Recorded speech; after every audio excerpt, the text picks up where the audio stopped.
time has come.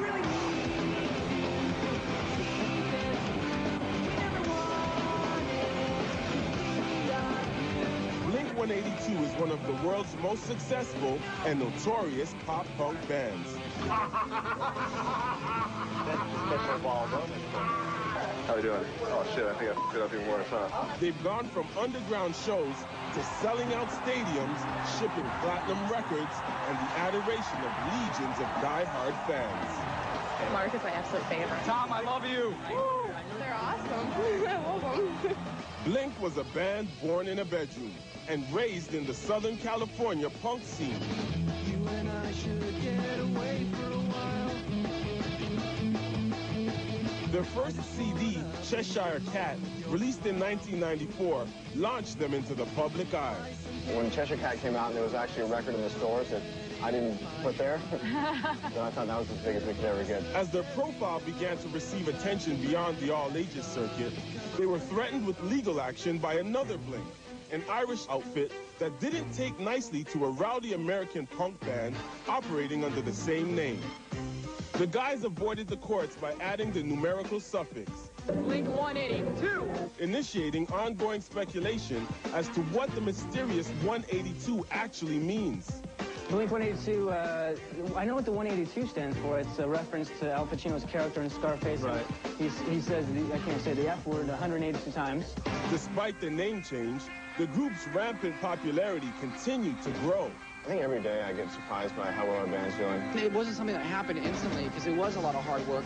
They became a touring powerhouse, crisscrossing America and wreaking havoc wherever they went. Yeah, I remember we did like 13 to 15 months straight, one year. Not afraid to sleep on floors and live on no money out of a van to get from town to town. I think about times when we were traveling in the van and we'd make up stupid songs or we'd make up jokes, and we were so poor back then we couldn't even barely afford gas to get to the next venue, but we were having so much fun just playing music and being in a band and watching our dreams come true. They were embraced by a nation of skaters and snowboarders, their most hardcore fans. When I'm with you, there's nothing I wouldn't do. I just want to be your only one. Their commercial breakthrough arrived with their major label debut, 1997's Dude Ranch. Yeah, my girlfriend takes me home when I'm too drunk to drive. The album included the radio hit Damn It, Growing Up, which became an instant international hit. Well, I guess this is growing up. Well, I guess this is growing up. Thanks to their die-hard fans, a few killer singles, and several appropriately juvenile videos, the album went gold, selling 500,000 copies. Those are actually my testicles, and they're photoshopped into the cover there. Suddenly, there was an actual reward for all their hard work, which only made them work even harder. We're not in it for the records. We're in it for the money and the liquor and the whores. I want $1 million. I ain't got nothing but $1 million bills in my pocket. They embarked on the worldwide Vans Warped Tour, which allowed them to play for an ideal audience. Thousands of kids with the same fun-loving attitude that defined Blink-182. I couldn't wait for the summer and the warped tour. Definitely, I don't think that we'll ever grow out of that high school mentality. Having fun with your friends and making fun of people less fortunate than us.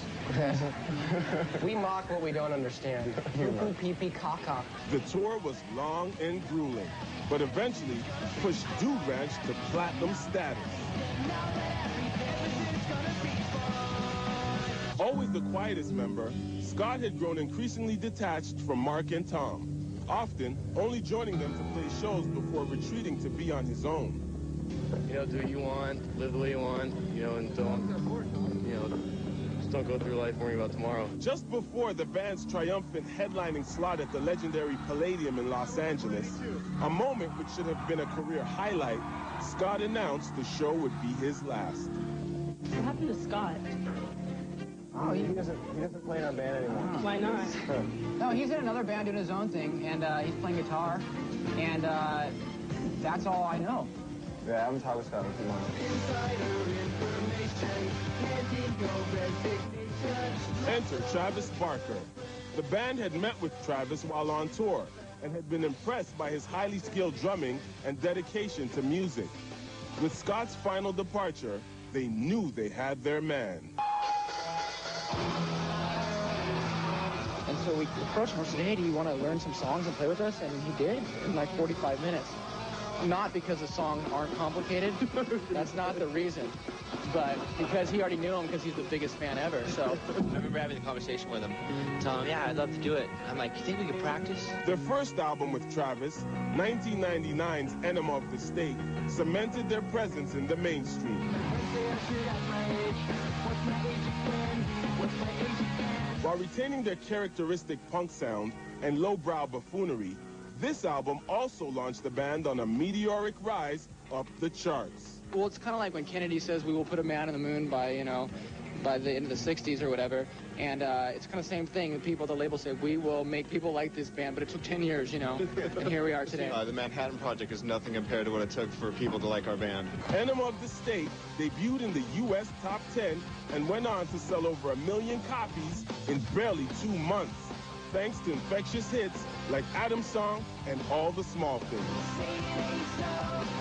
It was weird because we actually didn't look good in those clothes, and we thought we were going to. And so we go, you know what, instead of doing this video series, let's make it a joke.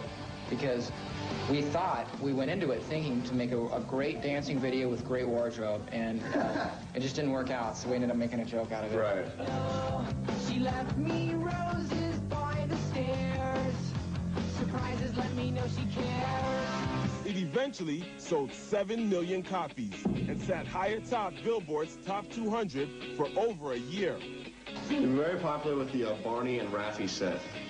It used to be like 16 to 20, but now it's easily like 10 to 25. So whatever, we don't care. We don't care if it's 80 as long as people like us.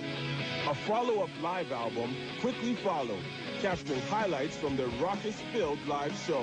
Doug probably already slept with your girlfriends. The band that prided itself on doing things on their own terms was now a genuine household name, selling millions of CDs. We came from punk rock roots. We listened to all punk rock bands.